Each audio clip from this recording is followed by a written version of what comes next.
Hello friends and gamers, and welcome to the Ottawa conference. It is a confidential discussion here that I want to have with you guys and looking for feedback from the community as well. I want to discuss some rules and strategy. And well, it's complex.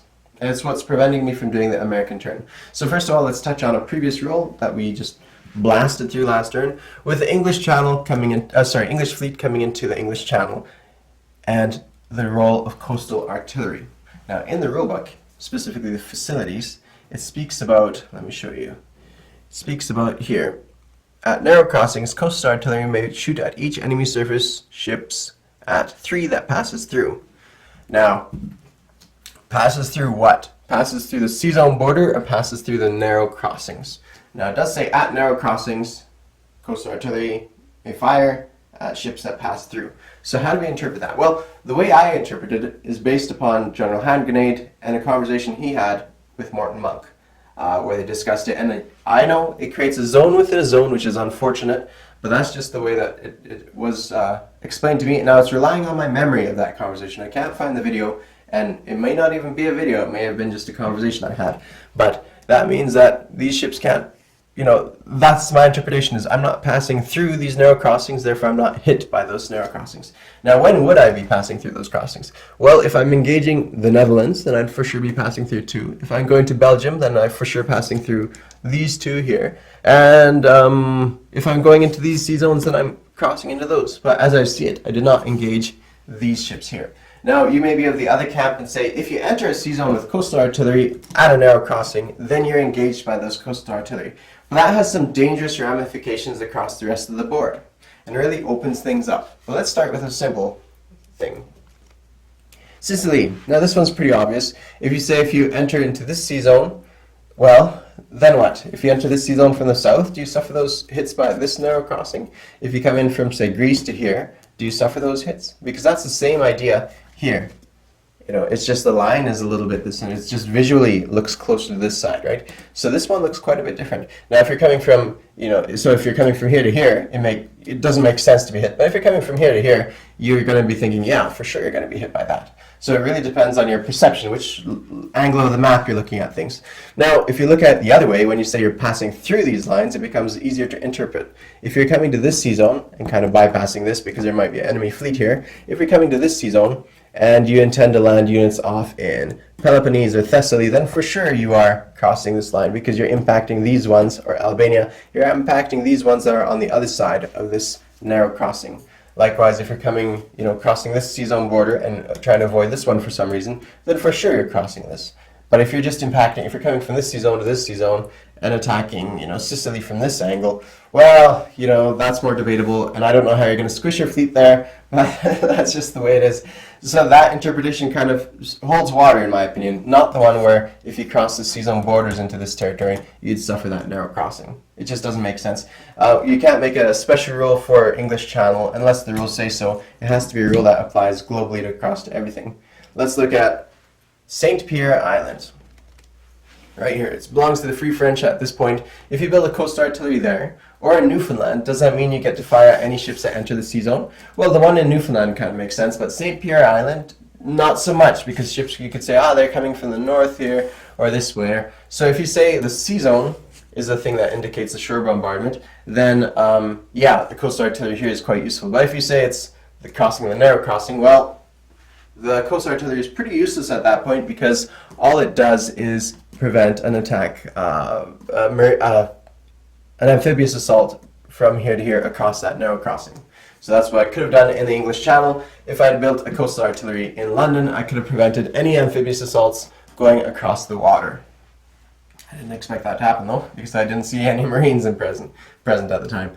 Okay, so that's what that's all about. Now, that's just my opinion. It's when you cross those dotted lines, that's when you get hit by the coastal artillery. Let's look at 3 other examples. This one here. If I build a coastal artillery in southern India, am I hit by when I enter into this sea zone, into sea zone 87, even if I'm coming from British Malaya in this direction, am I hit by this marker? If you say the sea zone here that is defended by this coastal artillery here in southern India, that seems a bit of a stretch. But if you say in this case, if you're crossing, if you're crossing the dotted lines, then it becomes kind of useless except to prevent an amphibious assault across these things. So Why does that matter? Well, I actually did a bunch of research for narrow crossings for HBG when I worked for them, and I actually made a spreadsheet, and I covered all the crossings in the world, all the ones I wanted to see everywhere across the globe. One of them was here.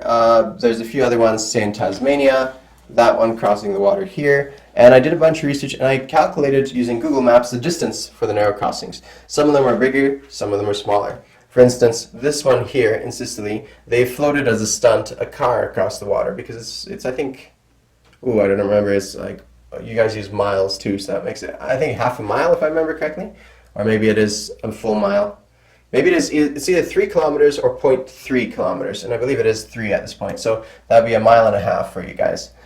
This one here, maybe this one was the one that was a mile and a half, but in World War I and World War II, they had artillery that could fire all the way to here, right? So these ones make sense that if you're going across, it's going to have a bigger impact. And the C-zones are designed to represent that, whereas these ones here, they're a little bit less so. They're not designed for that in mind.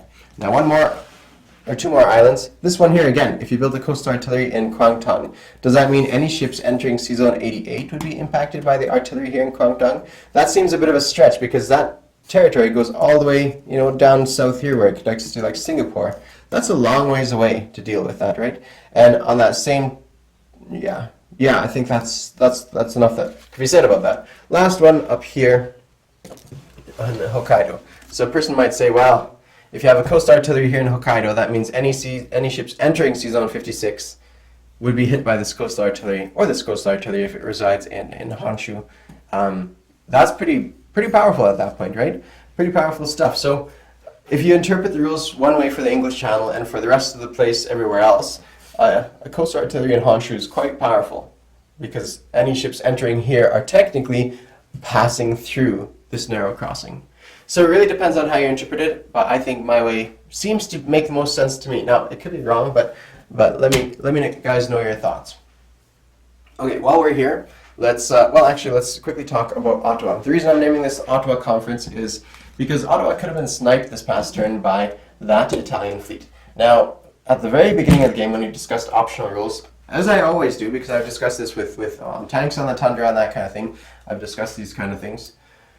So I always cover a few kind of base house rules that we want to play with, and one of them was, if I see an opportunity, or if you guys see an opportunity to snipe somebody's capital, and it's just a walk-in, or a very easy victory where you can just attack it with, 25% chance of losing and a full 75% chance of winning. Say if there's only 1 infantry here or whatever, and I have sufficient forces to drop off, say 6, or 2 airborne plus 6 aircraft, and totally make it worth that hit to do. So we decided at the very beginning of the game to make it something that we can correct. Just because you don't want to lose that way, and you don't want to win that way either. You don't want to win the game by saying, okay, it's 1940 and I sniped Berlin out of your hands. Game over, guys. I'm going home. Like, that is a dirty kind of win, and it's a dirty way to lose too. Like, you walk away with major egg on your face. So we made an agreement right at the start of the game, all 3 of us, Hilltop, Panzer King, and myself, that if we see an opportunity to hit somebody's capital and make them surrender, and there's a decent chance of them, of the attacker winning, like a fairly good chance, where it's no coin toss, but actual you'll take 2 hits and then you win that territory without an issue, then we would bring it to the person's attention and they'd allow it to happen. So that's what occurred here, is after I finished my British turn, I approached Panzer King and said, look, I completely forgot about the Italians. Would you allow me to correct for that? And he said, yeah. He's waiting for that opportunity to attack with the Italians. I'd been observing the Italians before, and I was actually intending on railing some American dudes up here, and completely forgot. So therefore, he had this opportunity to strike. So yeah, that's the situation, and that's why he allowed me to generously reinforce Ottawa and prevent an attack from occurring. So that was nice. I really am appreciative of that. Okay, let's go to the strategy phase of our discussion. So I made some mistakes again. Always, unfortunately, it's surprising how easy it is to make mistakes on a board like this. So I for sure, based upon Panzer King's discussion, I for sure thought he was going to send his fleet all the way to C-Zone 54 on his previous Japanese turn, because he could have reached, once he wiped out these subs, he could have come here at the very least, and he could have even gone further here. And so because he was discussing it, he said he would stop right there. But in his video, he actually stopped right here. So that is just the way it went. And I completely did not clue into that. and I still thought his fleet was up here. So I based my British turns with this entire fleet present up here. So now they're back here in Formosa. So I had a discussion with Panzer King last night about this fleet and if or not they can get up to here. So, you know, you could have gone from C-Zone 88 is where he came from. You could have gone 1, 2, 3, that far, because in non-combat move, if you had aircraft here that had suppressed these and forced them to retreat, then the ships can go as far as here. Of course, at that point, that submarine was not there. They could have non-combat moved all the way up there, is the idea behind it. So that's something to keep in mind too for all you guys. And you know, mistakes are made, and that's just the way she goes sometimes. So right now that fleet resides here in C-Zone 89. Oh, I had a few more questions about rules. Okay, so say if this fleet comes here. Now does that fleet, if I drop off troops here in Hokkaido, is that an amphibious assault? Yes, it is. It is an amphibious assault, same as it would be an airborne assault. So that means his kamikazes can target what, though? In the rule book, it says may be used.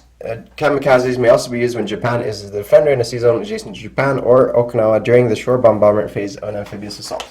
So I'm assuming those kamikazes are hitting the shore bombarding units, similar to coastal artillery or a transport dropping off troops with target selection as well. So they can choose to hit any ships dropping off troops there.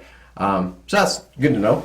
Now, and these aircraft, I'm assuming, can't scramble there because they're not defending any unit over there. Okay, so that's part one. Now, if I sent that fleet, say, here and dropped off half my force here, half my force here, what does that mean for the defense? So, if he sends his aircraft to scramble here, first of all, can he scramble if his home base is being attacked? If I'm attacking the Honshu as well as Kyushu, can these even scramble to this position?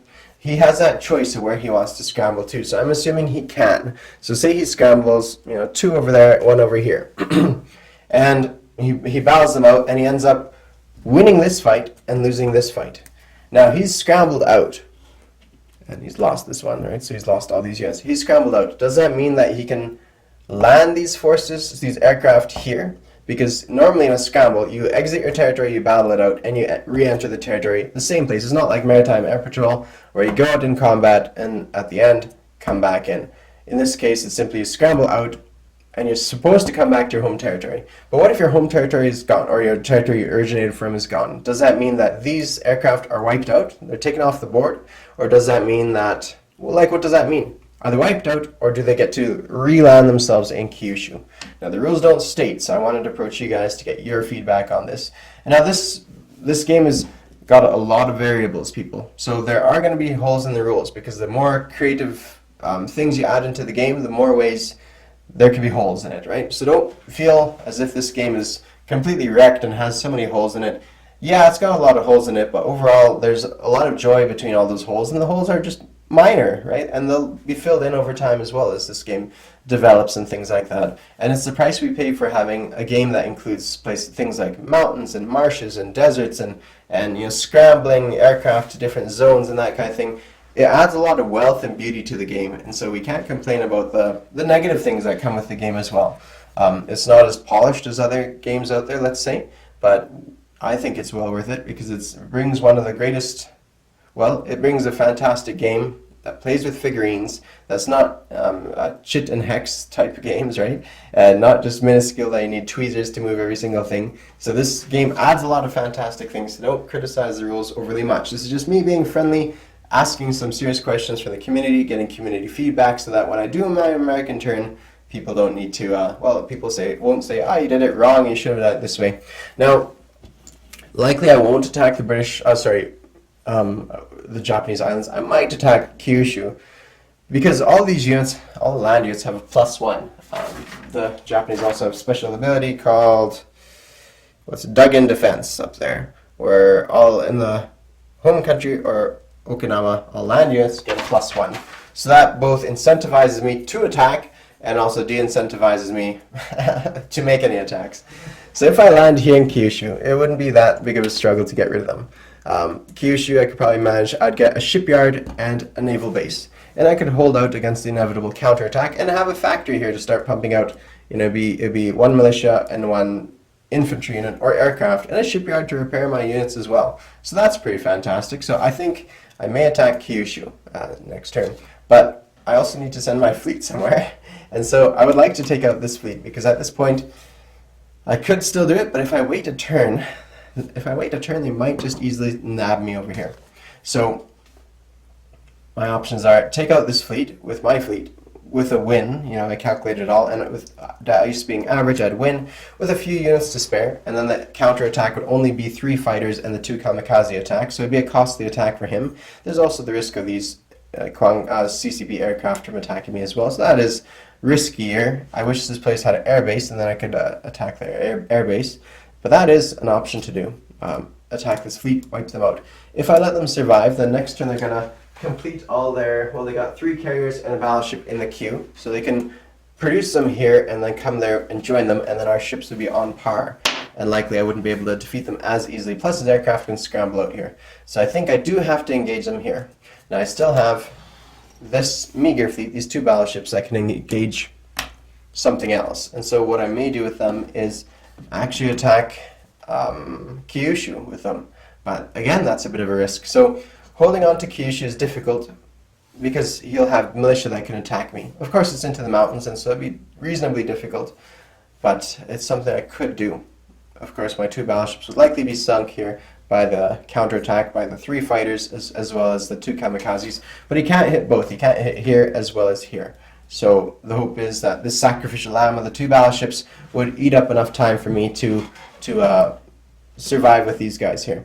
Because I think the goal, it's very difficult. Like Japan is built around this idea where they can defend their homeland quite handily. There's the Patriotic Citizens Fighting Corps, which is any militia costs $1.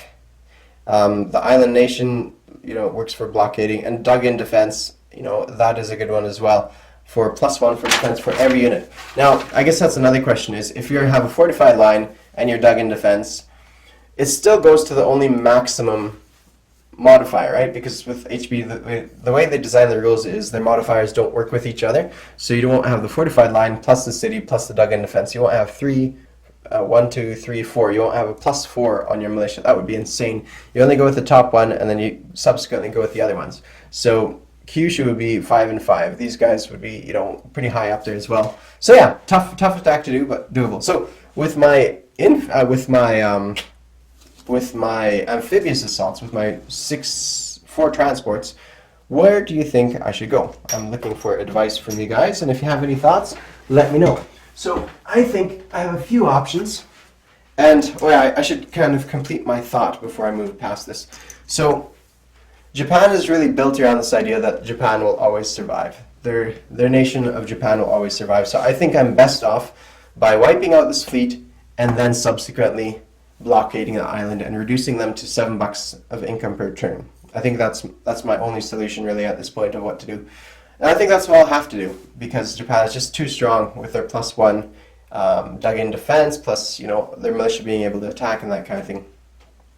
So what you may see is me taking out this island, or Kyushu down here, as well as taking out this fleet. Now, that would mean they'd have 3 targets. They'd have the battleships over here. They would have, because the battleships, I mean, I don't need to send the battleships, but they'd waste 2 of their first strikes, or their kamikaze, in preventing this attack. They would waste 2 in the subsequent counterattack over here, or here, or here. Actually, they can't do that. Here in this sea zone against those 2 battleships, or here. So they'll win one of them, but they won't win them all. And these fighters can only gauge in here, here, or here. These fighters, if they scramble, could be decimated in my attack here as well. So therefore, we see a different equation in that circumstance as well. So I think we can manage something. We could pull something off. But what are your thoughts? Should I take back? Should I go for Kyushu? Should I go for Korea? Should I go for Formosa or Philippines? Money-wise, the ones that make more sense is the Philippines, because that's worth $2 to them plus $2 bonus. It's also the easiest to hit. And it's safest for my transports, I think, as well. If I send all my units here, all I need to worry about is these CCP units to counterattack. So I could send all my units here. I could take out this one here for 2 as well with a couple units. Take out this one for 2. So that's 1, 2, 3, 4, 5, 6 taken away from the enemy. or I could ignore Philippines and Formosa and drop my entire units off here, but of course risk a heavy counterattack, fairly heavy. 1, 2, 3. Luckily, the CCP aircraft can't hit me. So what do you think on that one? I've yammered on long enough, but you see my perspective on this stuff, I believe. And unfortunately, I think southern Iran is done. There's really nothing I could do anymore at this point.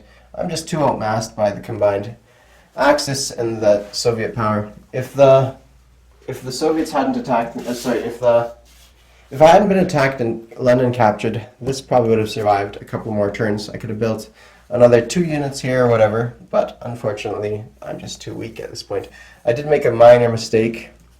I sent a unit up here and a unit here. Those would have been chiefly needed here. I thought I had room to spare, but it is going to be a deadly attack here that's going to wipe out a good chunk of my forces. And that will really take the wind out of me, because at that point I have 2 exposure points, which is going to be here into eastern Egypt as well as India. And I can't resist that long anymore in this direction. It'll be, once India falls, then it's just these forces here that'll be trapped and no place to go. And then Calcutta, everything from Calcutta to Egypt will be basically surrounded and in a really tough position. Another quick note is canals, defensive canals and straits don't give you, they're not like rivers anymore, oddly enough. Canals and straits like this one here, Istanbul, like the straits of, what's it called? The Bosporus and the, Turkish straits anyways. So they don't give up -1 to the attacker anymore, which is too bad because they're nice little rivers and it would have made a nice defense. Luckily, we still have the deserts, so the deserts will give us a plus, give the opponent a -1 to attack, so that's nice. That is it, people. Thank you all for watching, and sorry for the yammering pattern in which I speak about all this stuff. Okay, talk to you later. Cheers.